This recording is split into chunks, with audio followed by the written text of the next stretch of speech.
Ladies and gentlemen, please welcome to the stage Eamon Viana and Anjali Kidju.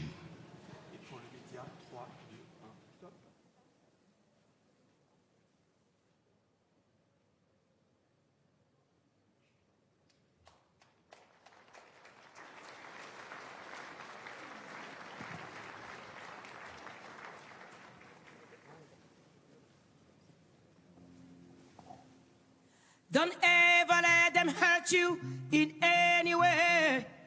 And never let them steal and take the best of you. Keep building cities from the ground. We rising with the wave. Don't ever let them hurt you in any way. And never let them steal and take the best of you. Keep building cities from the ground. We rising with the wave. Mother Nature has a way of warning us. A time bomb set on a lost countdown. Do you hear it? Will you stop it? Won't you listen? We need each other now. We need each other now. Each one of us needs one of us. We need each other.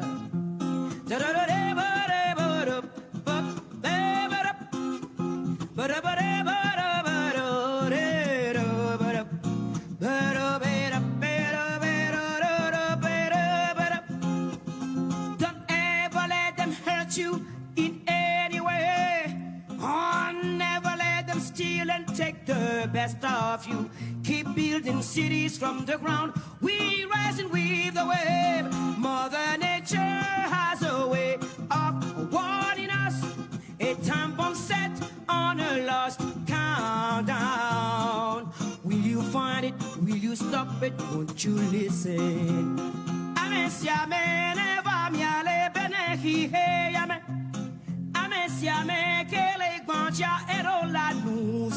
I know we are humans, but why can't we use the gift she's giving us? Mother Nature has a way of warning us. A time bomb set on a lost countdown. Do you hear it? Will you stop it? Won't you listen? We need each other now. We need each other now. Each one of us needs one of us. We need each other. Mother Nature has a way of warning us. A time bomb set on a lost countdown. Will you find it? Will you stop it? Won't you listen?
Thank you, Angelique and Amen, for this musical opening of the meeting. Your Royal Highnesses, Excellencies, distinguished heads of state and government, Excellencies, dear partners and friends of the World Economic Forum, a very cordial welcome to the 2023 annual meeting. We are coming together under the motto, Cooperation in a Fragmented World. At the beginning of this year, we are confronted with unprecedented and multiple challenges. First, our global economy is undergoing deep transformation. The energy transition, the consequences of COVID, the reshaping of supply chains are all serving as catalytic forces for the economic transformation. And the hotspots of this geo-economic remodeling are high inflation, increasing interest rates, and growing national debt. This is particularly hurting low and middle income groups. It is exacerbating societal fragmentation. Second, the geopolitical system is also undergoing deep systemic transformation. Internationally, we are moving to what some people would call a messy patchwork of powers. There are superpowers, emerging powers, middle powers, regional powers, rogue states, and also large corporate and social media powers, all competing increasingly for power and influence. As a result, the trend is again moving towards increased fragmentation and confrontation. Thirdly, our generation has reached a turning point, confronted by truly existential problems: climate change, exploitation of nature, nuclear possible incidents, or even wars, extreme poverty, and viruses. They all can lead to an extinction of large parts of our global population. And we have seen how much dealing with those risks, such as COVID or global warming, have again fragmented populations. And finally, the fourth industrial revolution offers us tremendous opportunities, but at the same time, technologies as computing, quantum computing, blockchain, genetics, and so on, they also could create deep societal fragmentation. We have the ability to collaboratively build a more peaceful, resilient, inclusive, and sustainable world. But to do so, we need to overcome the most critical fragmentation. And the most critical fragmentation is between those who take a constructive attitude and those who are just bystanders, observers, and even go into the negative, critical, and confrontational attitude. But the spirit of Davos is positive, is constructive. It means investing into a greener and therefore more sustainable economy, investing into a more cohesive society by providing everyone with the appropriate skills and opportunities, investing into the hard and soft infrastructure that modern societies require. And here in Davos, it means, despite all those challenges, it means particularly investing in the spirit and the practice of solving problems through mutual respect and cooperation. We believe that we can do it, that through collective responsibility, innovation, human goodwill and ingenuity, we have the capacity to turn the challenges into opportunities. Ladies and gentlemen, I have now the great pleasure and honor to introduce Alain Berset, President of the Swiss Confederation and Federal Counselor for the Federal Department of Internal Affairs. The World Economic Forum has been based in Switzerland for 53 years, and it is over this period the cooperation between the Swiss federal government, the canton of Graubünden, and the municipality of Davos the partnership has been truly exceptional. I would like to express, Mr. President, and all our Swiss hosts, our sincere gratitude for their hospitality and support all over those years. Ladies and gentlemen, please give a warm welcome to the Confederation, to the President of the Swiss Confederation, Alain Berset.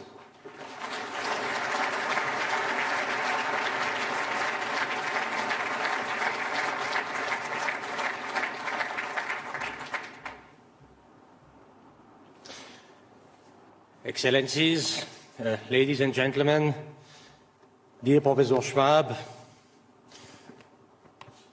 the post-war order is currently experiencing its greatest crisis. Russia's war of aggression on Ukraine constitutes a brutal attack on a peaceful country. But it is also a brutal attack on international law and multilateralism.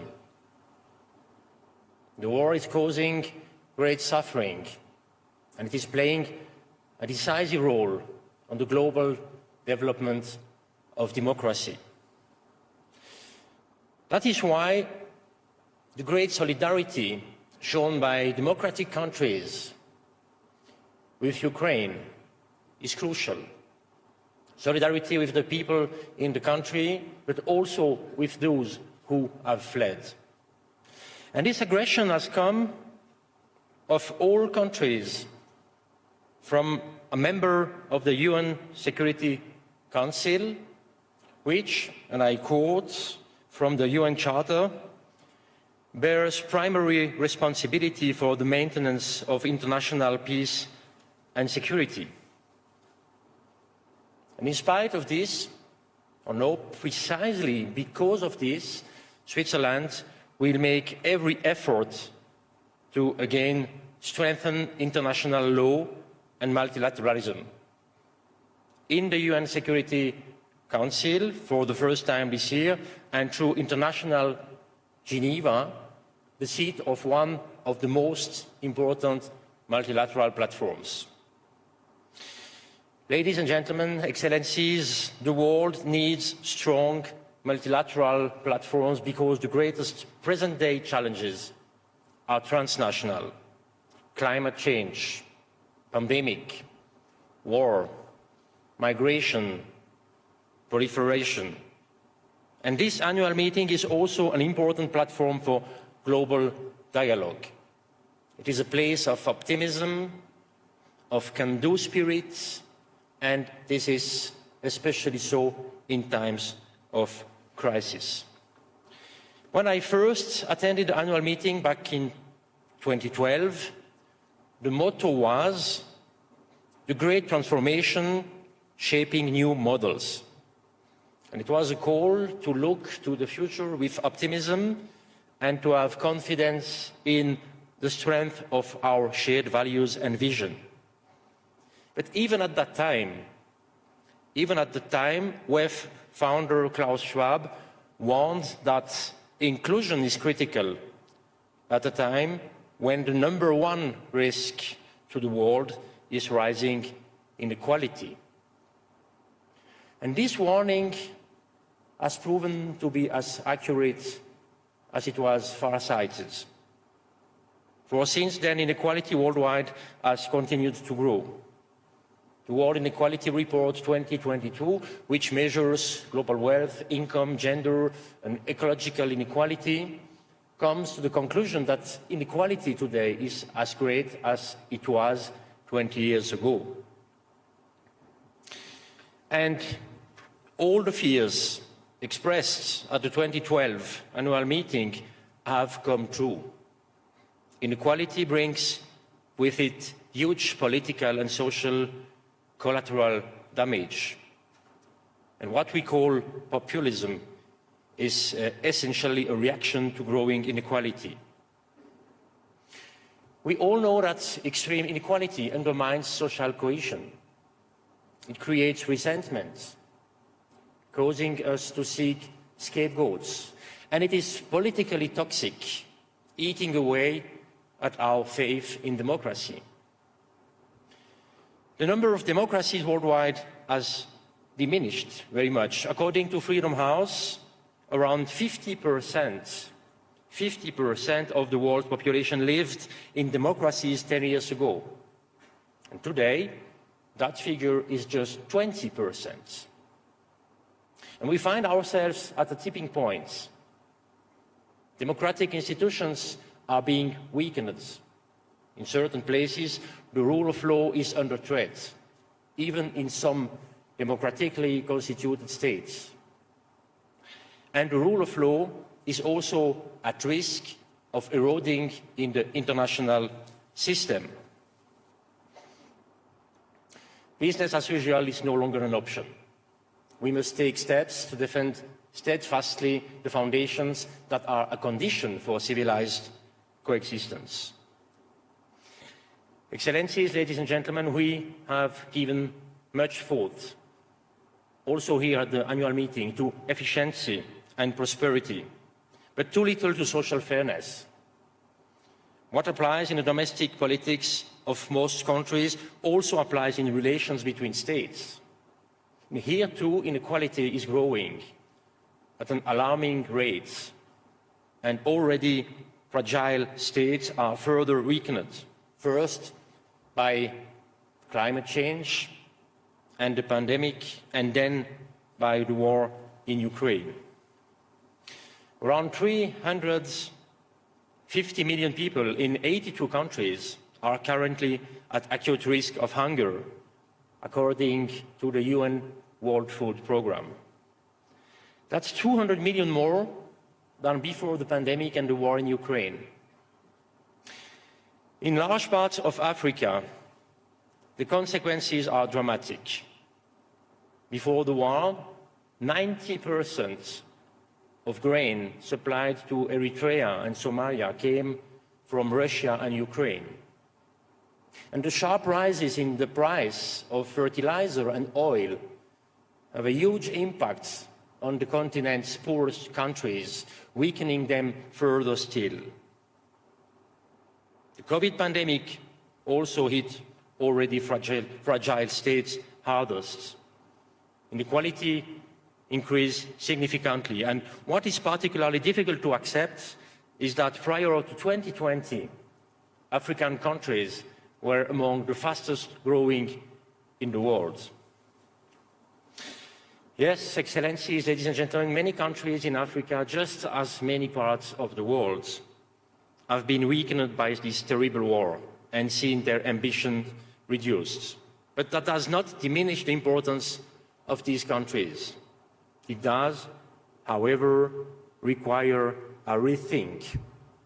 It needs an active global partnership, a partnership that recognizes the enormous potential of countries in Africa and strengthens human rights and democracy, a partnership that addresses humanitarian needs as well as supports economic opportunities and innovation. Inequalities are not eliminated by charity. Take the example of COVID-19 vaccines. Promises were made to help fragile countries.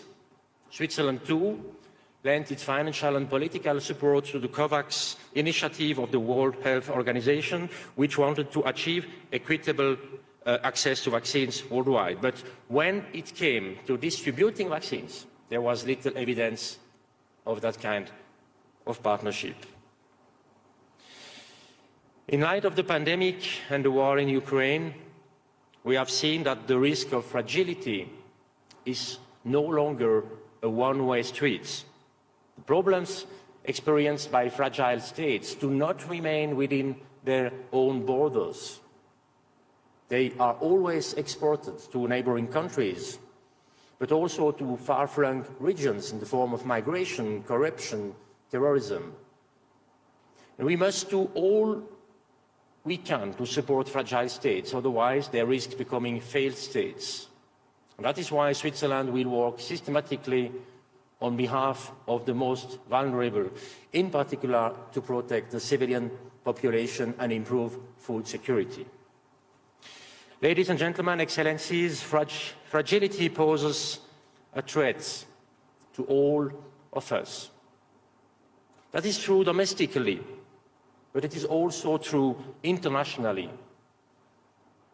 Self-interests and supporting those weaker than ourselves. We have long considered these to be two different things, but now we know they are one and they are the same. Thank you very much.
Madam Zelenska, First Lady of Ukraine, it's a great honor to have you at our annual meeting in Davos.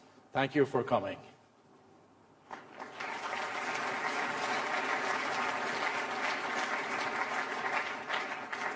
We know it has been a difficult journey. It's been almost a year since Russia invaded your country, sparking a war that has cost far too many Ukrainian lives.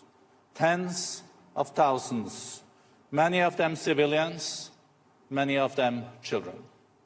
The largest refugee crisis in the 21st century, and millions internally displaced. Amid this profound crisis, Ukrainians have stood strong in common cause, galvanized by the leadership of President Zelensky and yourself, Madam First Lady. It has inspired many around the world and in this room. Madam Zelenska, since the beginning of the war, you have been an ambassador and advocate for your country and its people. You have been a powerful voice in global capitals and have worked tirelessly to address the human impact of the war, helping people access healthcare, mental care, education, and other resources they need during this difficult time. Your leadership is ensuring Ukraine and Ukrainians are stronger today and are on a path for even a stronger tomorrow. We are very eager to hear from you on what lies ahead. Madam Zelenska, the floor is yours.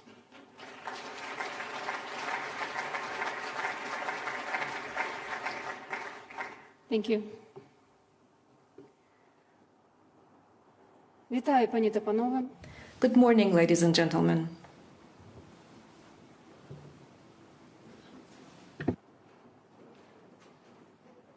Put on your phones.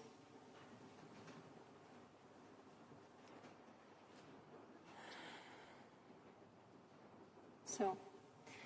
Вітаю, пані та панове. Good morning, ladies and gentlemen, the representatives of the world who are here today in Europe, in Switzerland, in Davos. Погляньте, будь ласка, на цей Please зал. take a look at this hall, Скільки see the number яких and the kind тут людей. of people here, Скільки і яких the number and the учасників kind братимуть of the участь people who will be taking в part заходах форуму. in the events of this forum. Лідери держав, Heads of states, голови міжнародних chiefs of international organizations, business leaders, провідні економісти, prominent economists, public figures, журналісти, journalists and scientists. люди, які мають значення People who have influence for entire industries, for nations, and for the world as a whole. вас усіх об'єднує те, You're all united by the що fact ви дійсно that you are really very influential. але є дещо, що вас But there's also something роз'єднує. that separates you, А саме не всі and that is із вас that not all of you використовують цей are вплив. using this influence. Або часом використовують Or так, sometimes you що use це it in a ще way більше that divides роз'єднує. even more.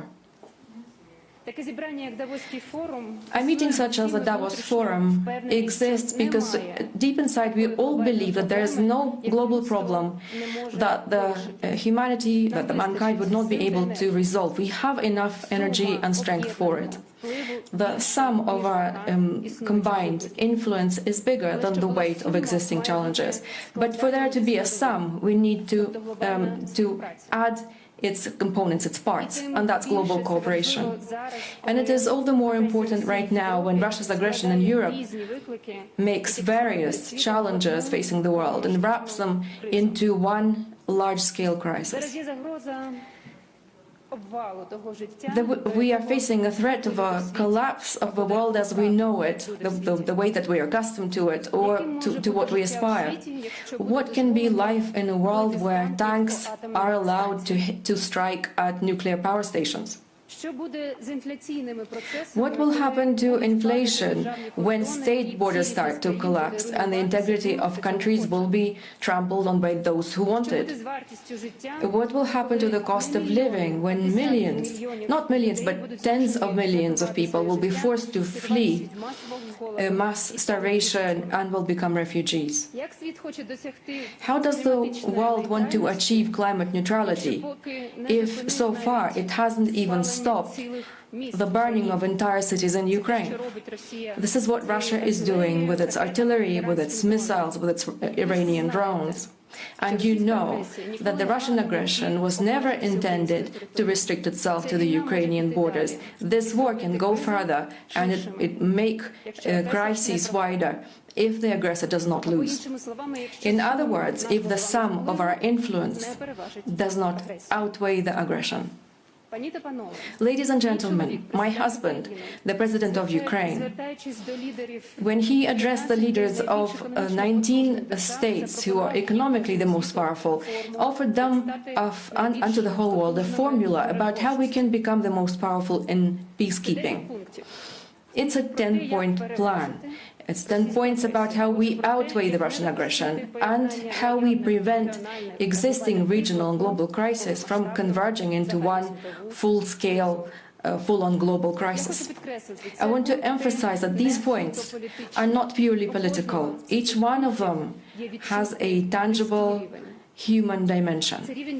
This is the dimension of parents who are crying in an ICU where doctors are trying to fight for the life of their wounded child. Or a boy whose family was shot by the occupiers as they were trying to evacuate. This is the dimension of farmers who are afraid to go back to their fields because the mines have been scattered all over these fields by the occupiers.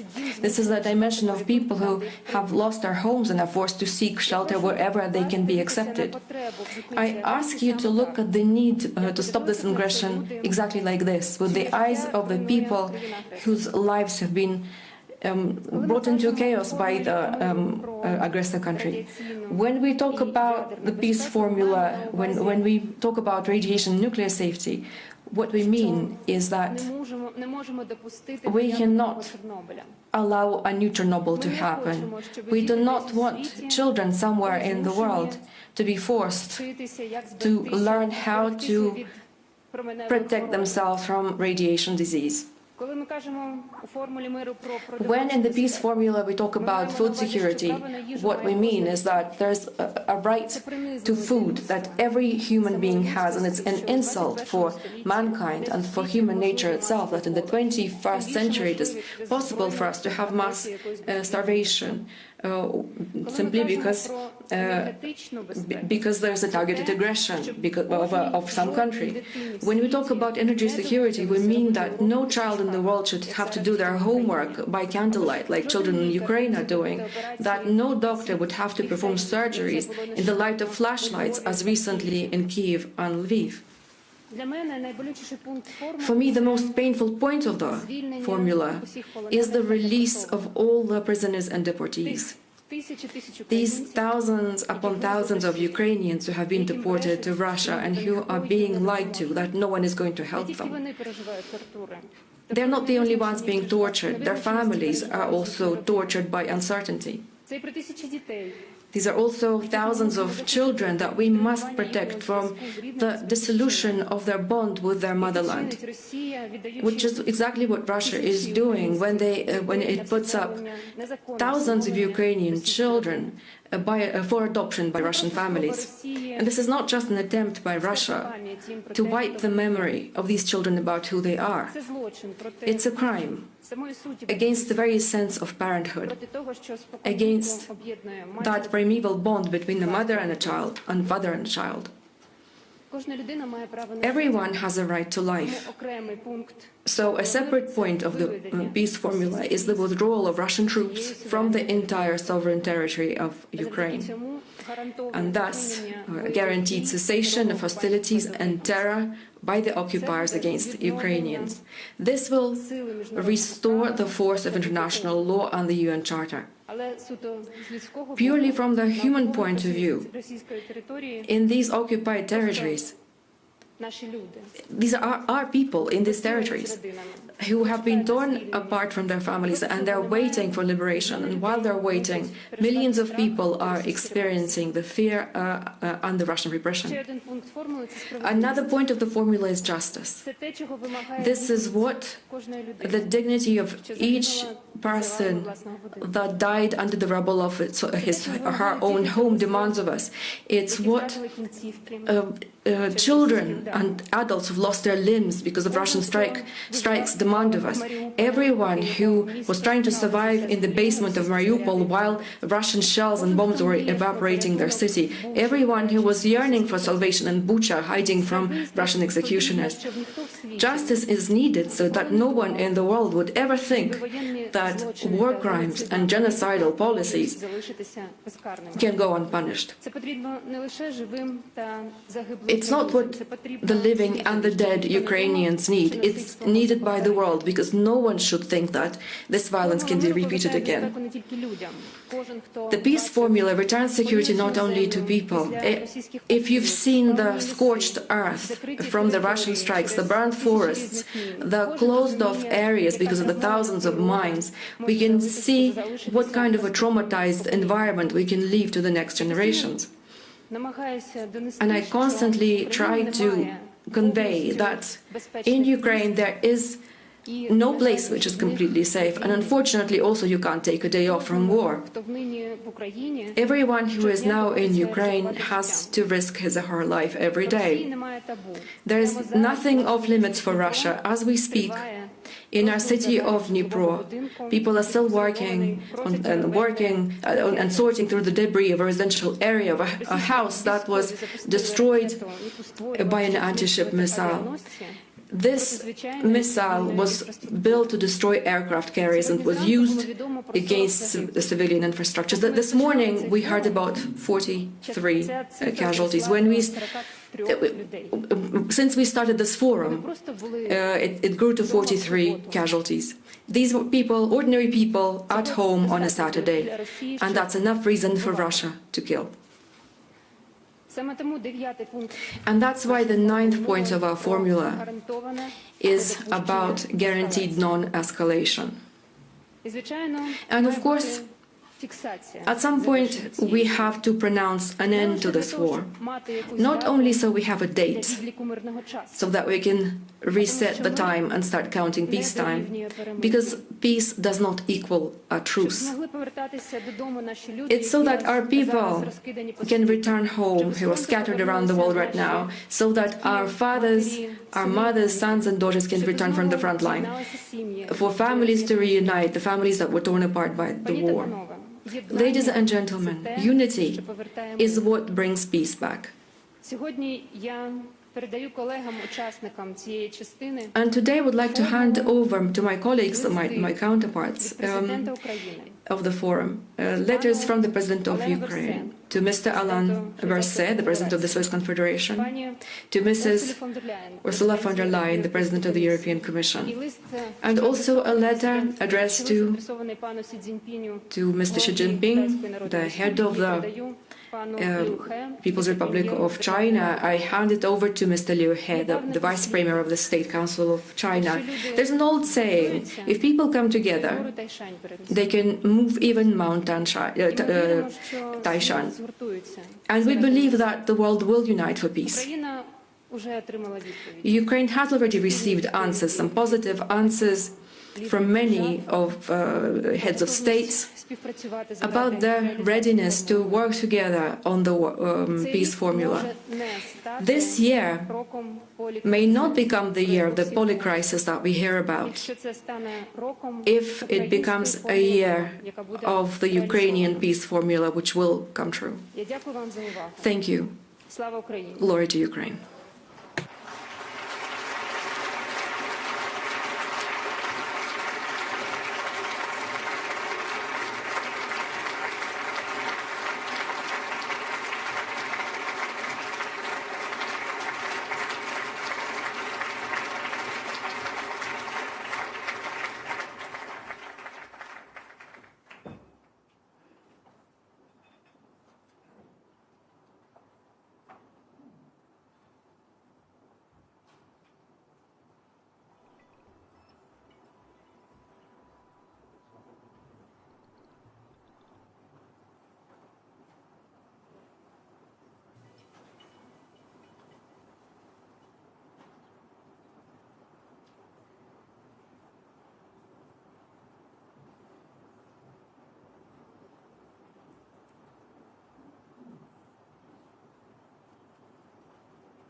Dear Madam President von der Leyen, liebe Ursula,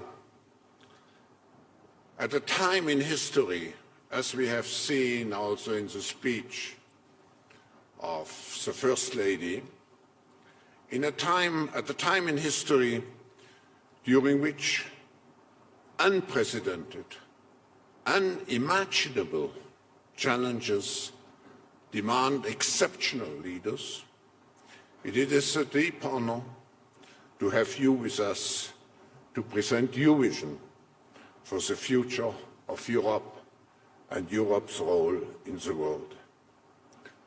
I'm convinced that your commitment and your visionary leadership to a stronger and closer union, particularly during those times where Europe is really tested, have been so essential, your leadership, and will continue to be so.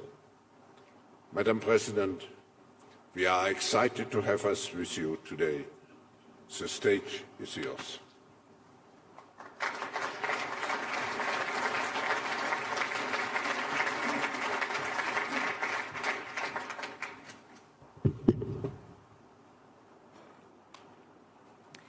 Your Royal Highnesses, Excellencies, ladies and gentlemen, lieber Klaus, my dearest Olena, for almost 1 year now, Ukraine has stunned the world. On that fateful February morning, many predicted that Kyiv would fall in a matter of days.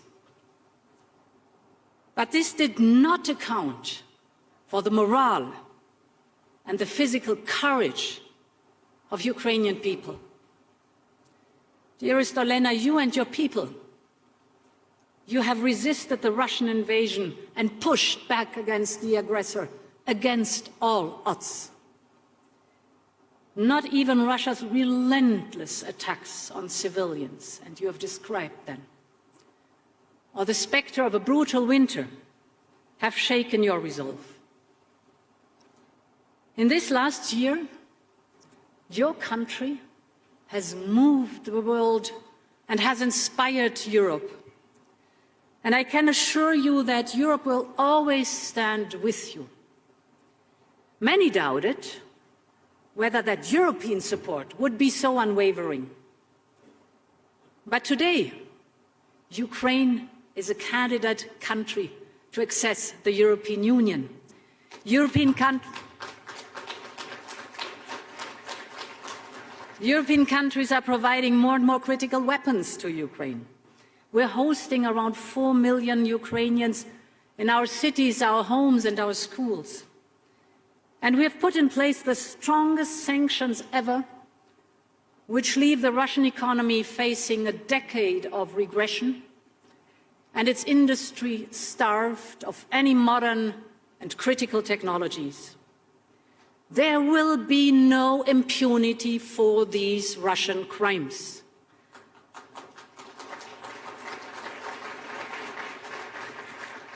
And, my friends, there will be no let-up in our steadfast support to Ukraine, from helping to restore power, heating and water, to preparing for the long-term effort of reconstruction.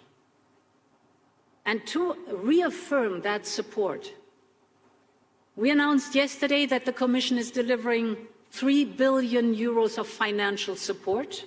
This is the first tranche of our 18 billion support package for 2023, the largest ever macrofinancial assistance to a third country. This is a strong message, and this will bolster Ukraine's financial stability, help to pay wages, ensure the running of hospitals and housing services and schools. I just want to say, my dearest Olena, and I think I can speak on behalf of this hall and this audience here, we are in it for as long as it takes and stand by our Ukrainian friends.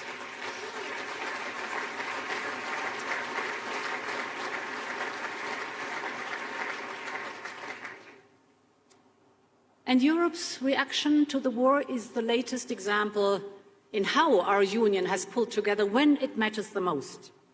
Take energy. A year ago, Europe had a massive dependency on Russian fossil fuels built over decades.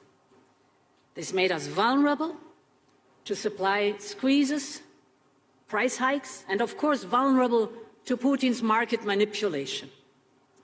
In less than a year, Europe has overcome this dangerous dependency. We have replaced 80% of Russian pipeline gas. In parallel, we have filled our storages.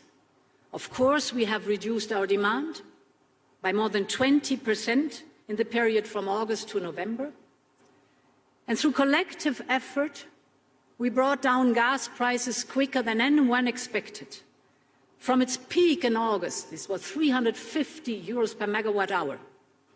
It is now European natural gas prices dropped by 80% by this month.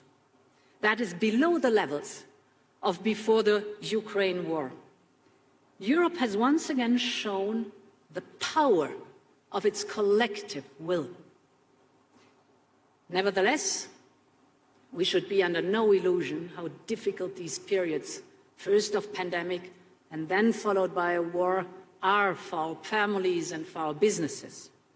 And we will have to show the same resolve as we face up to a collision of crises.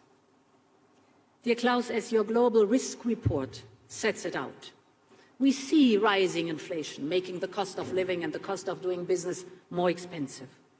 We see energy being used as a weapon. We see threats of trade wars and the return of confrontational geopolitics. In addition, climate change already comes with a huge cost. And we have no time to lose in the transition to a clean economy. And that's what I want to speak about.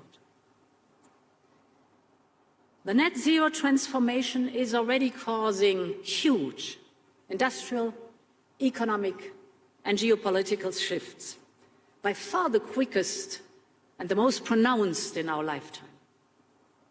It is changing the nature of work. It is reshaping the nature of our industry. But we are on the brink of something far greater. Just think, in less than 3 decades, we want to reach net zero. In less than 3 decades, we have to reach net zero. But the road to net zero means developing and using a whole range of new clean technologies across our economy, in transport, in buildings, in manufacturing, in energy.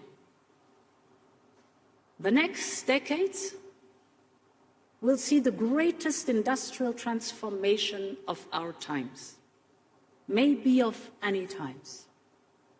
And those who develop and manufacture the technology that will be the foundation of tomorrow's economy will have the greatest competitive edge. So the scale of the opportunity is clear for all to see. The International Energy Agency estimates that the market for mass-manufactured clean energy tech will be worth around $650 billion a year by 2030, more than triple today's levels. To get ahead of the competition, we need to keep investing in strengthening our industrial base and making Europe more investment and innovation friendly. And that is what investors are looking closely at in the different markets for clean tech. Here in Europe, we moved first with the European Green Deal to set the path to climate neutrality by 2050.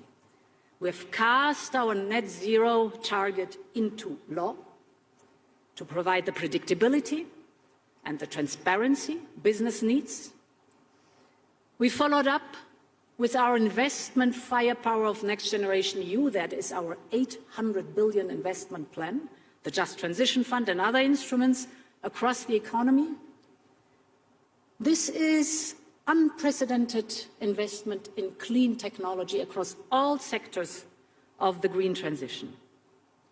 Clean tech is now the fastest growing investment sector in Europe, doubling its value between 2020 and 2021 alone. And the good news for the planet is that other major economies are also now stepping up. Japan's green transformation plan aims to help raise up to 20 trillion yen, around 140 billion euros, through green transition bonds. India has put forward the production-linked incentive scheme to enhance their competitiveness in sectors like solar photovoltaics and batteries. The United Kingdom, Canada, and many others have also put forward their investment plans in clean tech. And of course, we have seen the Inflation Reduction Act in the United States, the $369 billion clean tech investment plan. That means that together, the European and the United States alone are putting forward almost €1 trillion to accelerate the clean energy economy. This has the potential to massively boost the path to climate neutrality. But it is no secret that certain elements of the design of the Inflation Reduction Act raised a number of concerns in terms of some of the targeted incentives for companies. So this is why we have been working with our United States friends to find solutions, for example, so that EU companies and EU-made electric cars can also benefit from the Inflation Reduction Act. Our aim should be to avoid disruptions in transatlantic trade and investment. We should ensure that our respective incentive programs are fair and mutually reinforcing. And we should also set out how we can jointly benefit from this massive investment, for example, by creating economies of scale across the Atlantic or setting common standards. At the heart of the joint vision is our conviction that competition and trade are the key to speeding up clean tech and climate neutrality. And that means that we, Europeans, also need to get better at nurturing our own clean tech industry. We know that we have a small window to invest in clean energy and innovation and clean tech before the fossil fuel economy becomes obsolete. So we have an industry at the moment being challenged by the pandemic, supply chain issues and price shocks. We see aggressive attempts to attract our industrial capacities away to China and elsewhere. We have a compelling need to make this net zero transition without creating new dependency. We've learned our lessons from the fossil fuels. And we know that future investment decisions will be taken now, depending on what we do today. We Europeans have a plan, a Green Deal industrial plan. Our plan to make Europe the home of clean tech and industrial innovation on the road to net zero. Our Green Deal industrial plan will be covering 4 different pillars: the regulatory environment, financing, skills, and trade. The first pillar is about speed and access. We need to create a regulatory environment that allows us to scale up fast and to create conducive conditions for sectors crucial to reach the net zero goal that we've set ourselves. This includes, for example, wind, heat pumps, solar, clean hydrogen, storage and other topics, for which demand is boosted by our Next Generation EU and Repower EU investments. To help make this happen, we will put forward a new Net Zero Industry Act. This will follow the same model as our CHIPS Act. The new Net Zero Industry Act will identify clear goals for European clean tech by 2030. The aim will be to focus investment on strategic projects along the entire supply chain. We will especially look at how to simplify and fast-track the permitting process for clean tech production sites. In parallel to this Net Zero Industry Act, we will reflect on how to make important projects of common European interest, the famous IPCEIs, faster to process, easier to fund, simpler to access for small and medium enterprises and for all our member states. The Net Zero Industry Act will go hand in hand with the critical Raw Materials Act. For rare earths, which are vital for manufacturing key technologies like wind power generation, hydrogen storage, you name it. Europe is today 98% dependent on one country, China. Or take lithium, with just 3 countries accounting for more than 90% of the lithium production, the entire supply chain has become incredibly tight. This has pushed up prices and is threatening our competitiveness, so we need to improve the refining, processing and recycling of raw materials here in Europe. And in parallel, we will work with our trade partners to cooperate on sourcing, production and processing to overcome the existing monopoly. To do this, we can build a critical raw materials club, working with like-minded partners from the United States to Ukraine to collectively strengthen supply chains and to diversify away from single monopoly. This is Pillar 1, speed and access through the Net Zero Industry Act. The second pillar of the Green Deal Industrial Plan will boost investment and financing of clean tech production. To keep European industry attractive, there is a need to be competitive with offers and incentives that are currently available outside the European Union. This is why we will propose to temporarily adapt our state aid rules to speed up and simplify them. Easier calculations, simpler procedures, accelerated approvals. For example, simple tax break models. And with targeted aid for production facilities and strategic clean tech value chains to counter relocation risks from foreign subsidies.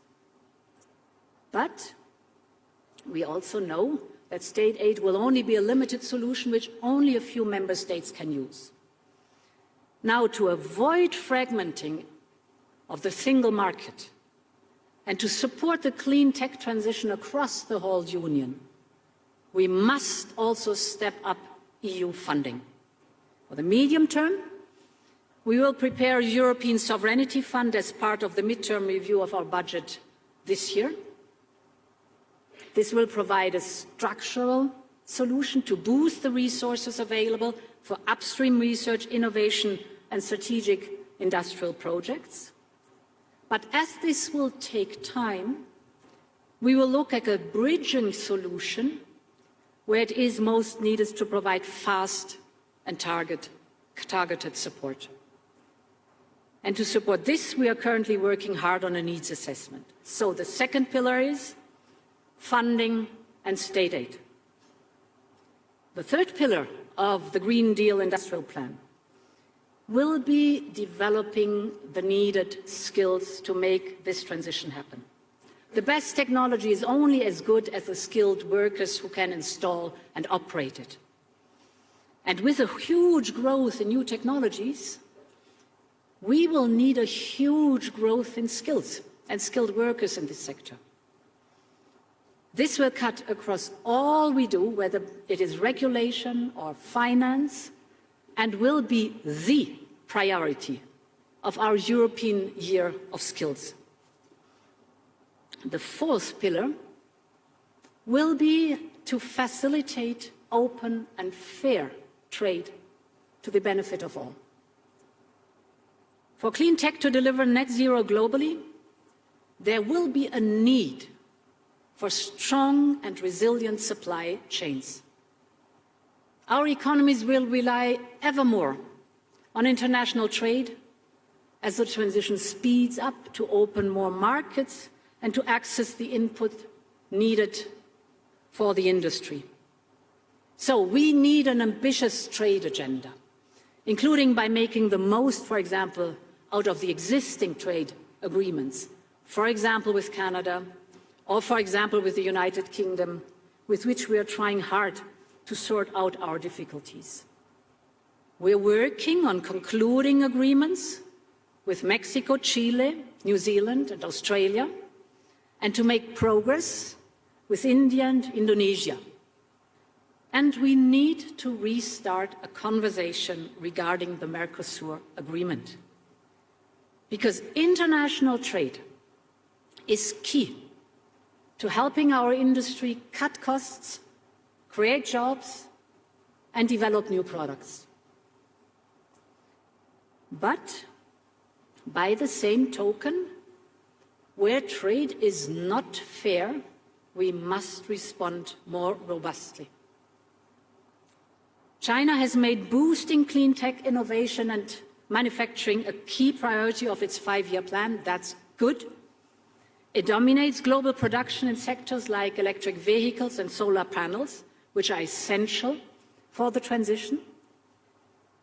But competition on net zero must be based on a level playing field.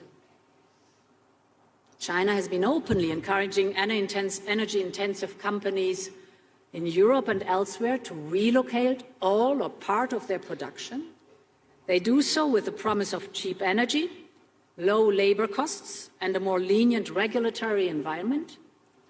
At the same time, China heavily subsidizes its industry and restricts access to its market for European Union companies. We still need to work and trade with China, especially when it comes to this transition. So we need to refocus our approach on de-risking rather than decoupling. This means using all our tools to deal with unfair practices, including the new foreign subsidies regulation. And we will not hesitate to open investigations if we consider that our procurement or other markets are being distorted by such subsidies. We want to cooperate, we want to work together. Climate change needs a global approach, but it has to be a fair approach and a level playing field.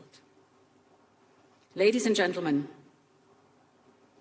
the story of the clean tech economy is still being written. And over the years I've been coming to Davos, I've heard many times that we are on the cusp of a period of creative destruction that the economist Joseph Schumpeter spoke of. His idea that innovation and new tech replaces the old, leaving the old industry and jobs behind.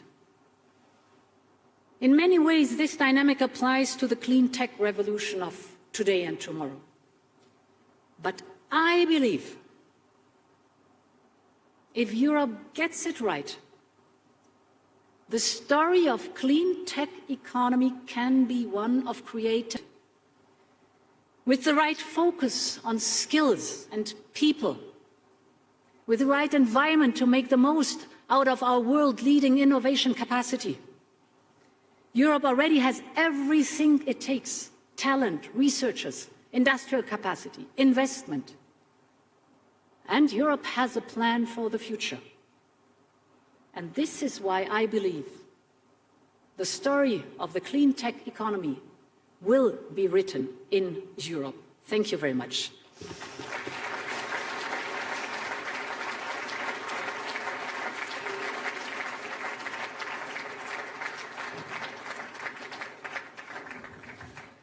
Thank you very much, Madam President, for this clear, comprehensive, upbeat and future-oriented vision which you laid out for Europe. We have time for just maybe one or two questions, if you agree. And when you were here last time, we started to discuss the need to come together also for reconstruction of Ukraine. And now, of course, it may sound premature, but we have to prepare ourselves. Could you say some words? Absolutely, absolutely. It is not premature. It is up and running since this month. We started the reconstruction platform because it includes repair and relief right now. And Ukraine needs repair and relief right now, then to go slowly but surely into the reconstruction. And indeed, the political leadership is with G7. The motor, the engine, is with the Secretariat, with the European Commission in Brussels and in Kyiv together with our Ukrainian friends. And it is of utmost importance that, on one hand, globally we raise the necessary investment for reconstruction, but that, on the other hand, at the same time, we do the necessary reforms to move forward. Ukraine wants to become a member of the European Union, and it is a perfect opportunity to take investment and reform to pave this way for Ukraine towards the European Union. And my call on you is, we need every helping hand on board. Ukraine deserves to have as much support as possible. And what we need is not only investment with the public sector, but the private investment and your knowledge.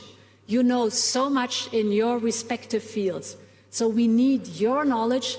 We need every hand on board to really move forward with repair, relief at the very beginning, but also reconstruction. The people of Ukraine really deserve it.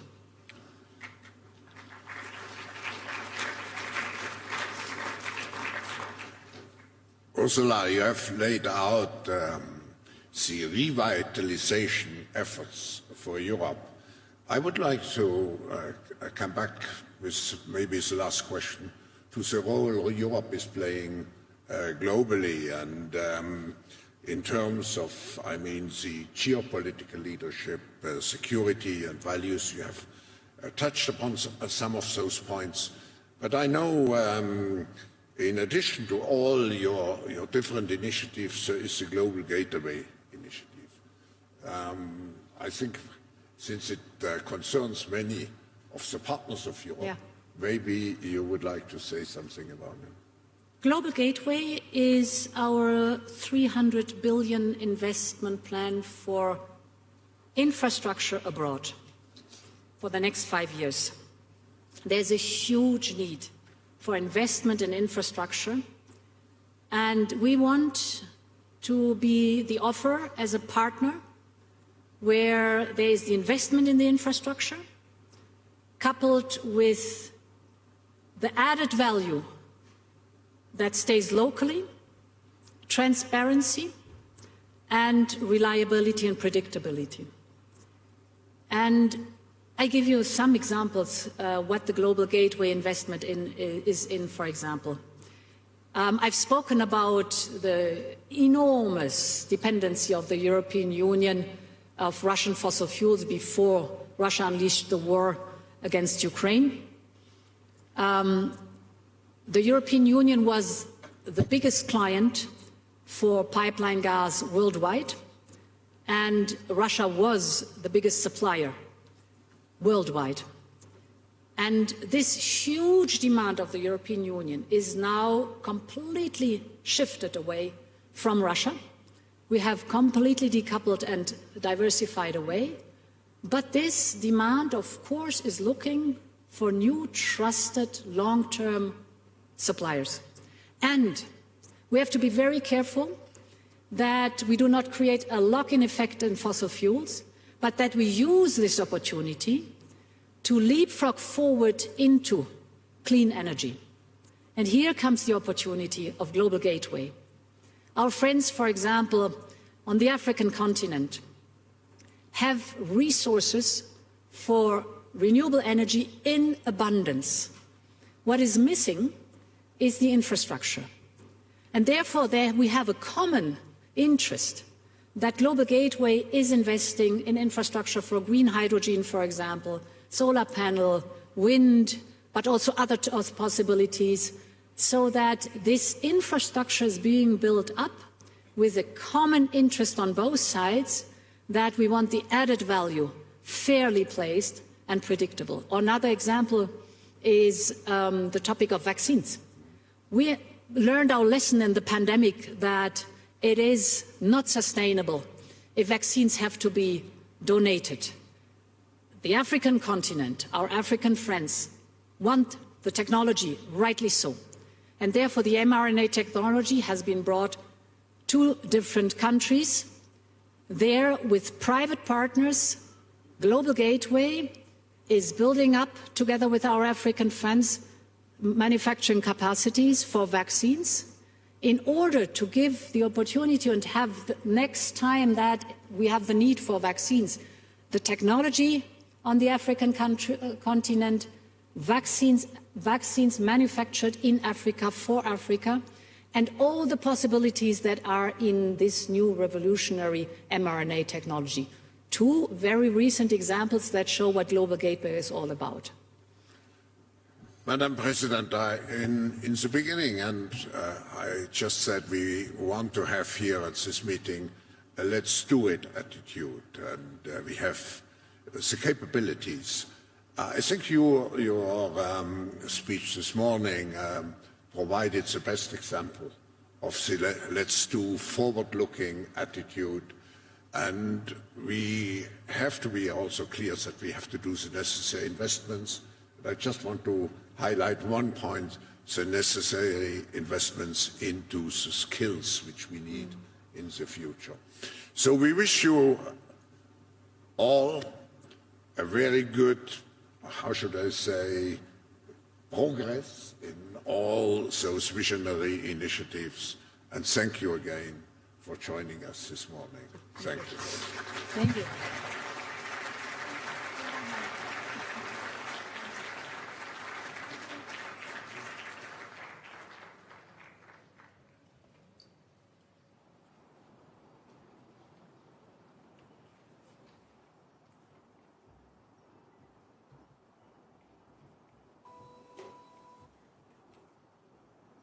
Ladies and gentlemen, please remain seated for the upcoming session. Ladies.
It's my great pleasure and honor to introduce His Excellency Liu He, Vice Premier of the State Council of the People's Republic of China. In the past 3 years, the world has been undergoing tremendous changes with many challenges: the pandemic, the war in Europe, the slowing economy, the energy crisis, food crisis, supply chain instability, climate change, and I could go on. The world is becoming even more fragmented, and we must seek cooperation in this fragmented world. Since China started its opening up and reform process over 40 years ago, the country has made great contributions to the development of the global economy. Yet, the world is in transformation, and we are all focused to rethink our development models.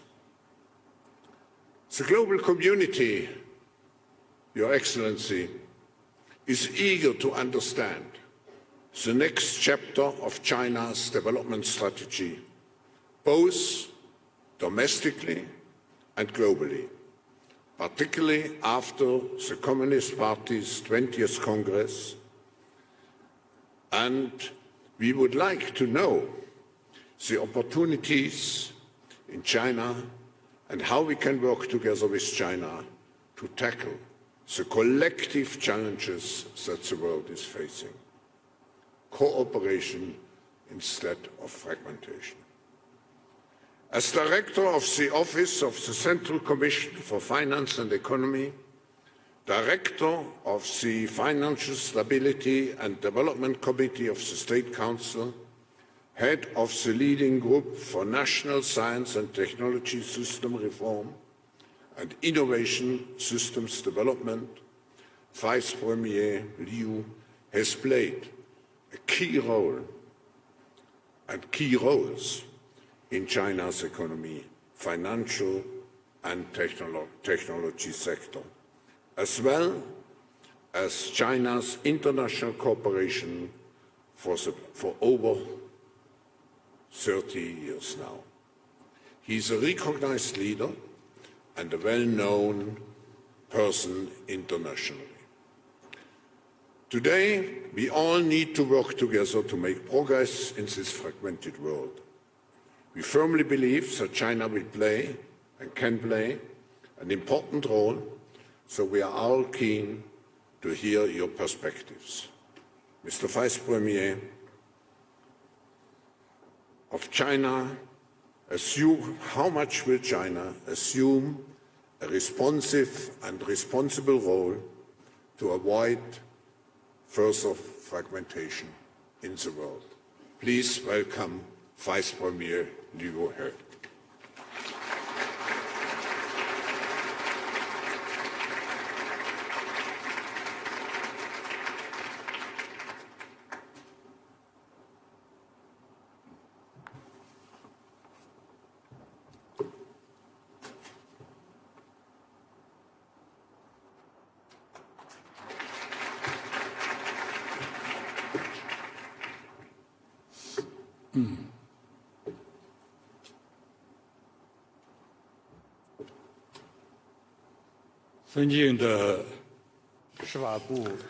He. Dr. Klaus Schwab, ladies and gentlemen, friends, good morning. Let me begin by thanking Dr. Schwab for inviting me to Davos again.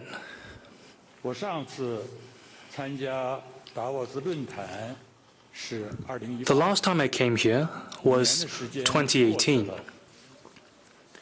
Over the past 5 years, we have experienced all kinds of unexpected events and witnessed profound changes in the world's political and economic landscape.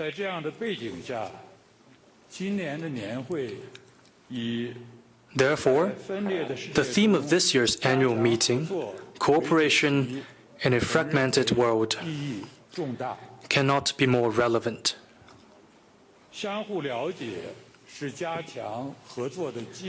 Mutual understanding is an important prerequisite for cooperation. We've been conducting online communications recently, but we realized that no matter how technologically advanced it is no substitute for in-person meetings. I had quite a number of very warm meetings with some old friends these 2 days.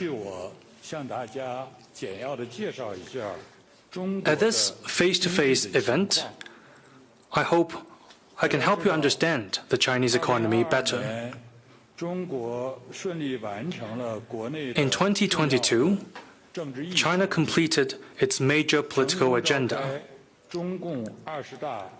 We held the 20th National Congress of the Communist Party of China and elected the new central leadership with President Xi Jinping at its core. We drew up an ambitious blueprint for advancing Chinese modernization in the coming 5 years and beyond. Last month, we held the annual Central Economic Work Conference to make plans for this year in line with the development of the 20th CPC National Congress. Last year, China's growth was 3%, and we managed to keep jobs and prices stable. Urban surveyed unemployment rate was 5.6%, CPI was 2%, and the current account surplus was slightly above 2% of GDP.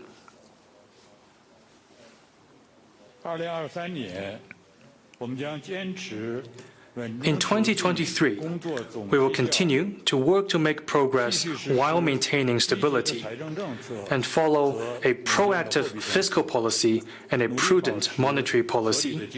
We will strive to maintain reasonable economic growth and keep prices and jobs stable.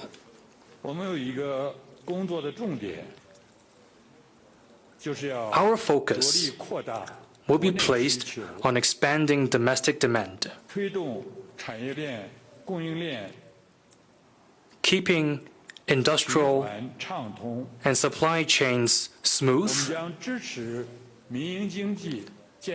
supporting the healthy development of private sector, deepening state-owned enterprises reform, attracting foreign investment, and preventing and diffusing economic and financial risks. If we work hard enough, we are confident that in 2023, China's growth will most likely return to its normal trend, and the Chinese economy will see a significant improvement.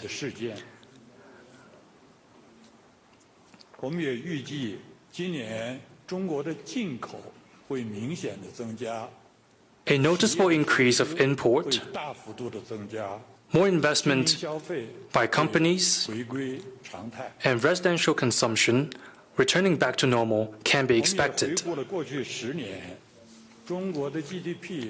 Over the past 10 years, China's GDP grew from 54 trillion to 121 trillion yuan. Average life expectancy rose from 74.8 to 78.2 years last year. And contribution to the global growth last year reached around 36%.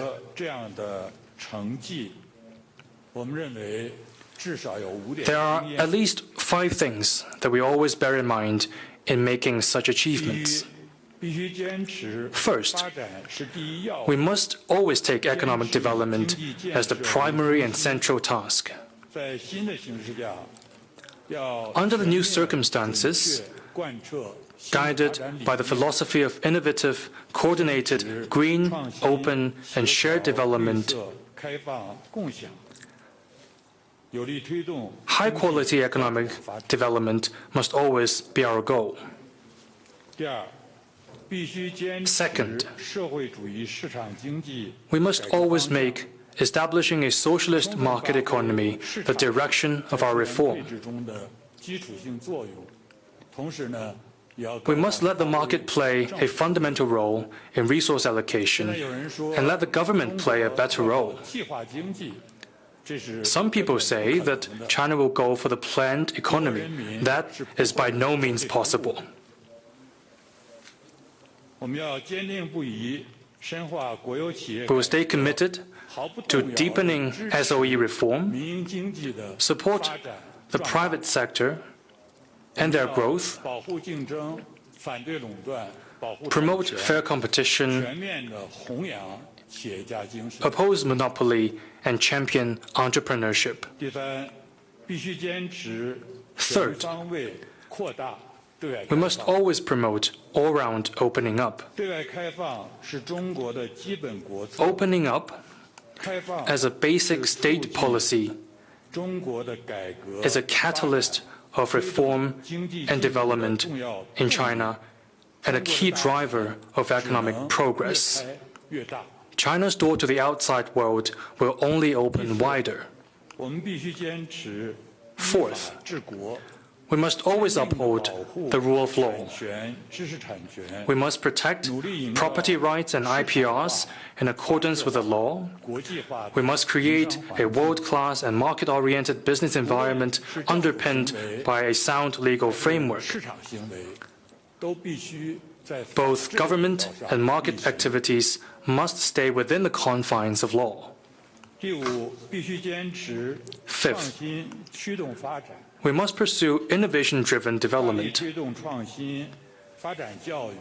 We should promote innovation in education, grow human capital, foster a sound interaction of finance, technology, and industry, and work to boost productivity. Ladies and gentlemen, friends, the above 5 points are the important experience we have learned and gained since China started its reform and opening up. We must stick to them and never waver in our commitment. Let me also briefly touch upon 3 issues about the Chinese economy. First, where we are in resolving financial risks, those in the real estate sector in particular. Second, our thinking on the dual circulation. Third, the rationale behind China's goal of common prosperity.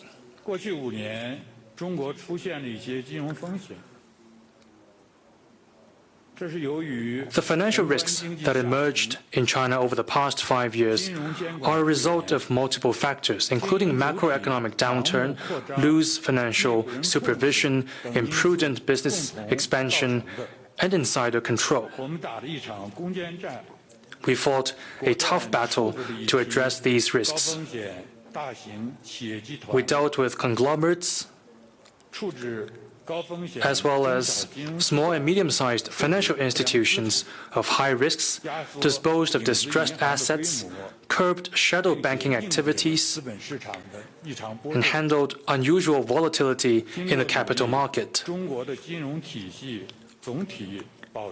Thanks to these efforts, we have managed to maintain overall financial stability and prevented systemic risks.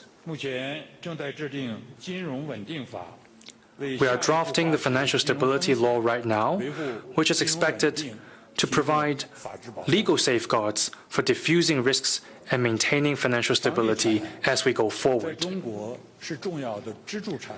The real estate sector is still a pillar for China's economy. But there have been changes since 2021.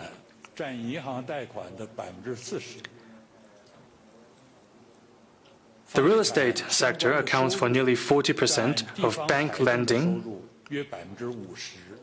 around 50% of overall local government fiscal resources, and 60% of urban household assets. Therefore, we pay much attention to the changes that have taken place, including a rapid decline in property prices and home sales. Many property developers suffered from liquidity shortage and deteriorating balance sheet. The risks of a handful of leading property developers are particularly noticeable. If not handled properly, risks in the housing sector are likely to trigger systemic risks. That is why prompt steps must be taken to address them. That said, while doing so, we should also prevent possible moral hazards. Here is what we have done. First, we have stabilized expectations by honoring contracts and protecting property rights. For the 2,600-plus pre-sold but unfinished housing projects that concern 1.88 million people across the country, we have made ensuring their delivery a priority. And this helped prevent panic in the market. Second, we have conducted massive blood transfusion to the real estate sector. The liquidity situation of real estate companies has been greatly enhanced by way of fresh bank lending, bond issuance guarantee, and equity financing.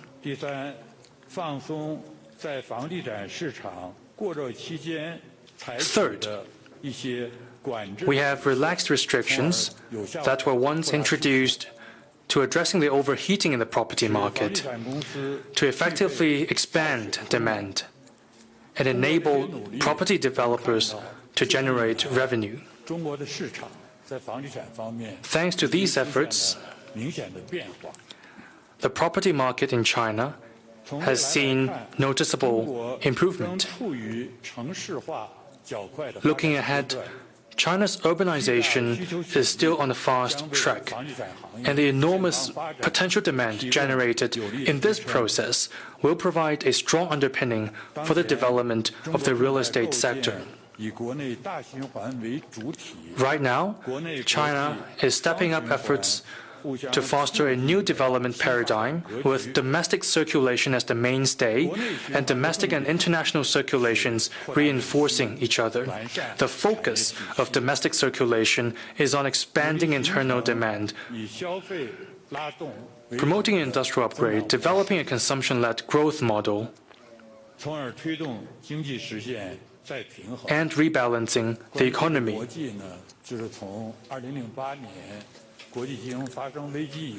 This is a logic reflecting international consensus since the financial crisis in 2008. China needs to rebalance, so does the United States. The world economy needs a rebalancing. However, for domestic circulation to function well, it must rely on international division of labor and cooperation, as well as more foreign trade and investment. Therefore, the new development paradigm of dual circulation is to be pursued in open economy. China's national reality dictates that opening up to the world is a must, not an expediency. We must open up wider and make it work better. We oppose unilateralism and protectionism and look forward to strengthening comprehensive international cooperation with all countries for world economic stability and development and the promotion of economic re-globalization. Now that China has completed the mission of building a moderately prosperous society in all respects, we have come up with a new social development goal of achieving common prosperity. a historic mission that will help us ensure lasting stability. It is a long-term task that requires an incremental and gradual approach. It is not something to be achieved overnight. Common prosperity, as we see it, is aimed at preventing polarization. It can only be attained through common development and the hard work of every Chinese. Common prosperity is by no means a synonym of egalitarianism or welfarism. As China grows, all Chinese people will be better off. But that doesn't mean their incomes and level of prosperity have to be the same. That is to say, there will be equal opportunities, but no guarantee of equal outcomes.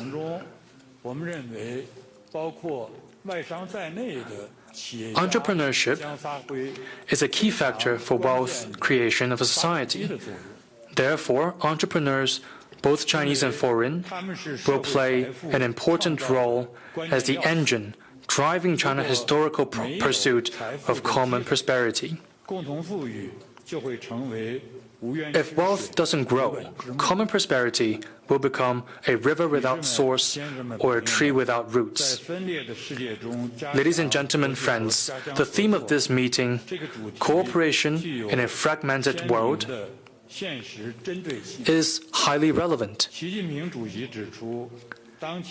As President Xi Jinping noted, changes of our world, of our times, and of history are unfolding in front of us in an unprecedented way. The world has once again come at a historical crossroad, and its future depends on the choices we make. As for how to advance international cooperation, I'd like to share with you the following 3 observations. First, we need to uphold the right principles and maintain the effective international economic order. Under the new circumstances, the traditional way of thinking cannot provide a solution. Hence, we have to abandon the Cold War mentality, try to understand the essence of things from the perspective of material duality, endeavor to build a community with a shared future for mankind, and join hands to respond to global challenges. We believe that an equitable international economic order must be preserved by all of us.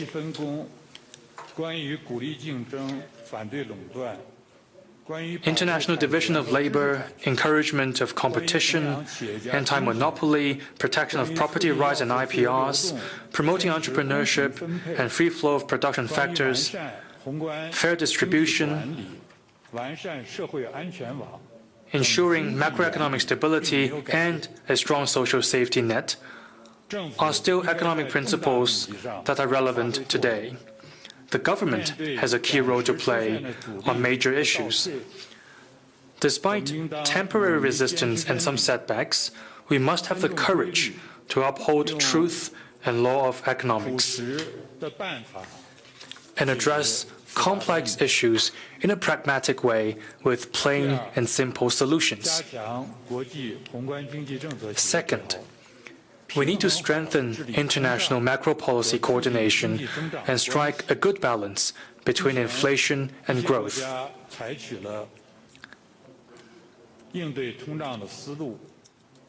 To tame inflation, some countries have chosen the policy that will likely result in the hike recession recovery loop.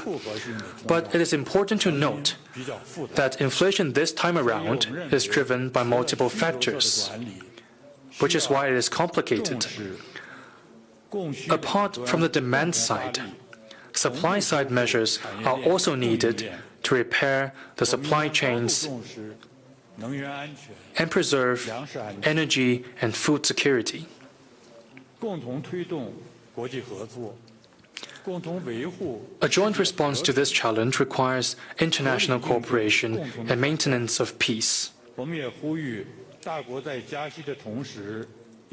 We call for more attention to the negative spillover effect of major countries' rate hikes on the emerging markets and developing countries, so as not to add to more debt or financial risks. We also stand ready to work with all parties to find solutions to the debt issues of some developing countries. Third, we need a global response to climate change. Most countries in the world are keenly aware of the urgency of climate governance and the need for common actions.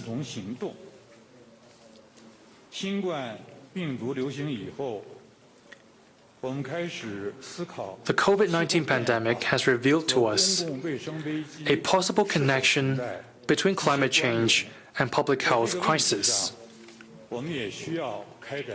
This is an area where effective international cooperation is needed.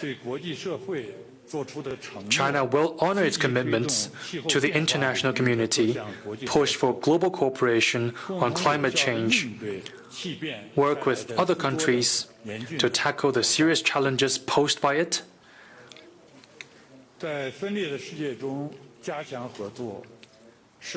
how to strengthen cooperation in a fragmented world is a real problem we all face.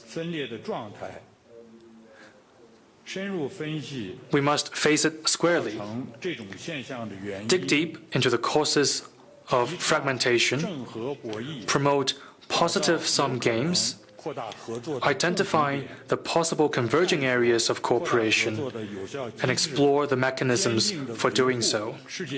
We must also work together to firmly safeguard world peace. We should be grateful that this year's Davos Forum presents us with an opportunity to do just that. I wish the forum a full success and hopefully help us strengthen cooperation and preserve peace in a fragmented world. Thank you for your attention. Thank you.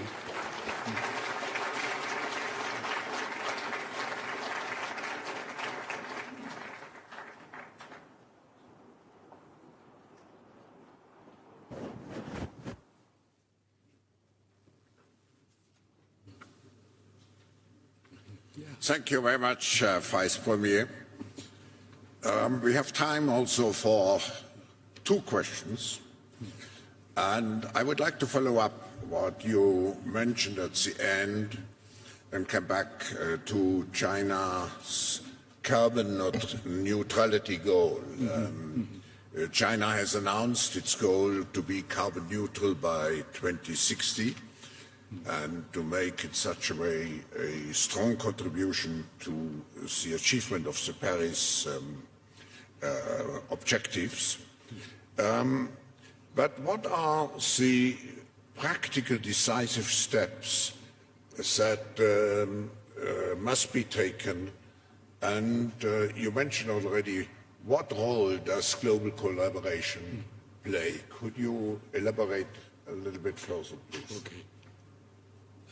非常感谢Schwab 主席提出的问题。 Thank you, Dr. Schwab, for your question.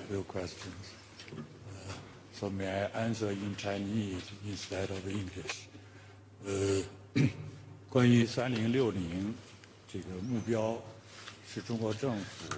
Carbon peak before 2030 and carbon neutrality before 2060 are solemn commitments the Chinese government made to the world, and we will strive to achieve them.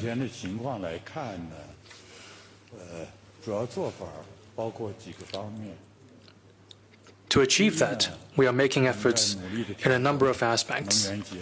First, we are adjusting energy structure. We will increase the share of renewable and new energy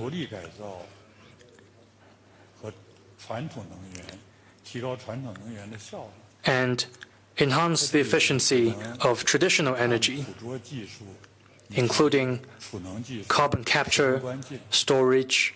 These are important. In the meantime,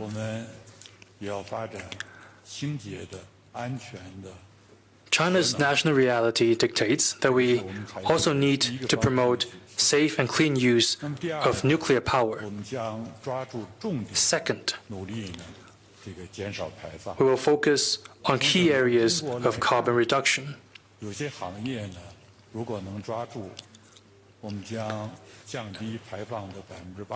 If we can focus on these key areas, we are able to cut 80% of emissions, including power generation, construction materials, steel.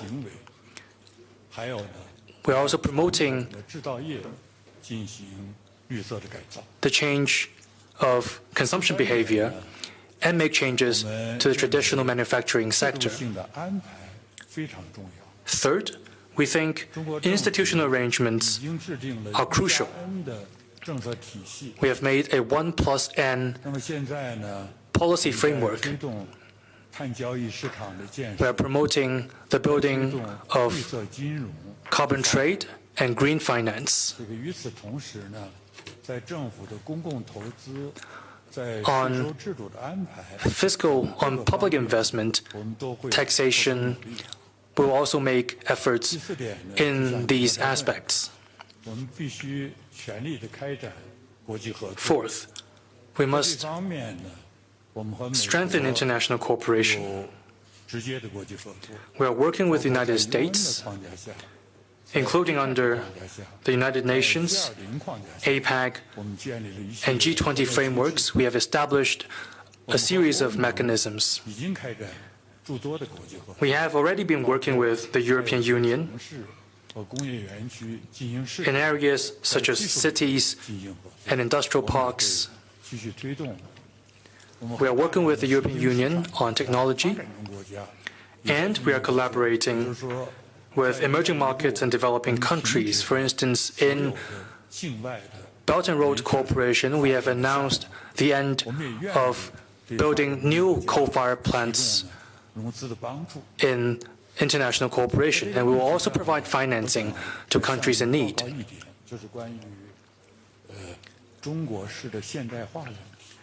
I would also like to talk about Chinese modernization.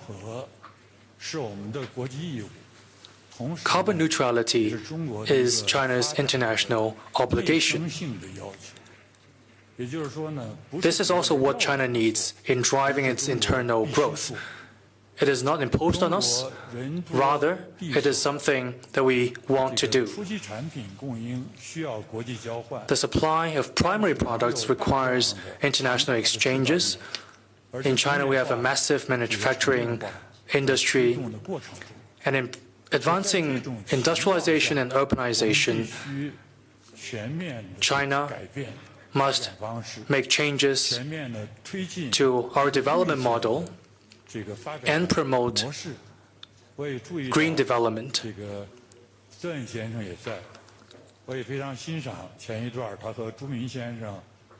I've noticed that the idea of paradigm change in green development that was raised not long ago. The reduction of carbon emissions and carbon neutrality are crucial to China's survival. We're also taking a holistic approach to conserving mountain, water, forest, farmland, and grassland ecosystems. We know that lucid waters and lush mountains are invaluable assets, and we also need to promote green development among the public. Thank you. Vice Premier, in this context, we appreciate very much China's commitment to plant, in the framework also of our 1 trillion trees project, to plant, I think, 65 billion trees in the coming years. Yes, exactly. Now, I have a question which certainly everybody is keenly interested, Vice Premier, because there have been so many different reports about the COVID situation in China. creating concerns about the health situation, of course, the impact on economic growth potential, and of course the resilience and reliance on supply chains. Could you enlighten us what the situation is and what can we expect of the final, if I may say so, normalization of the situation? Thank you so much for your question. If I may, I still want to answer it in Chinese. As you mentioned,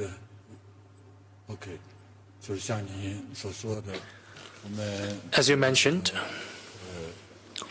这个全面的动态清零的防疫政策转向了治疗重症的防疫政策。 we are shifting our focus from dynamic zero COVID to the prevention of severe cases.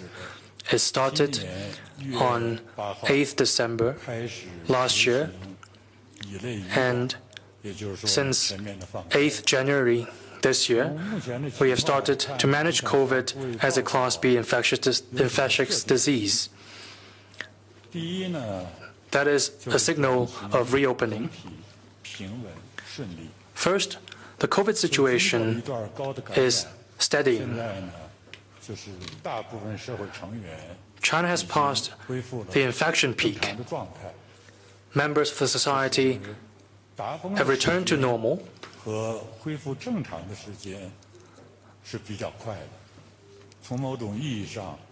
There's a short span of time between infection peak and the returning to normal, which somehow is beyond our expectations.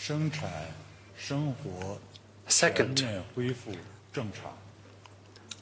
living and production have been fully restored. Catering, tourism, and other consumption have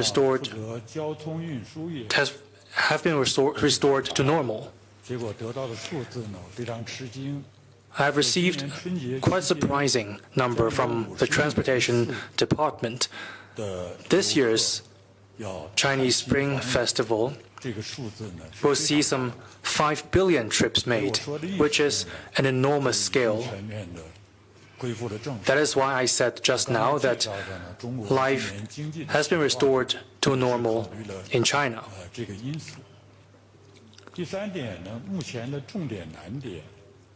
Third, the priority is still on the elderly, those with underlying conditions, including diabetes, high blood pressure, etc.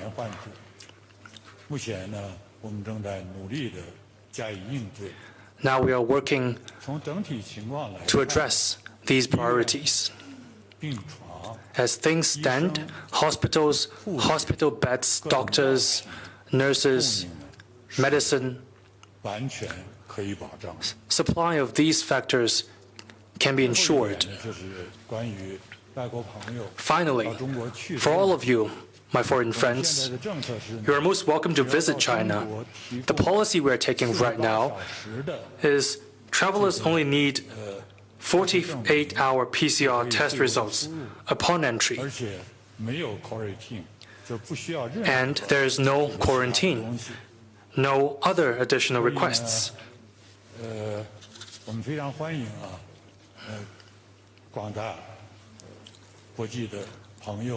All of you, friends from the international community, are most welcome to visit China. We will provide you with the best services. On certain issues, we need some time for transition, but overall, there is no problem. I met a number of old friends yesterday.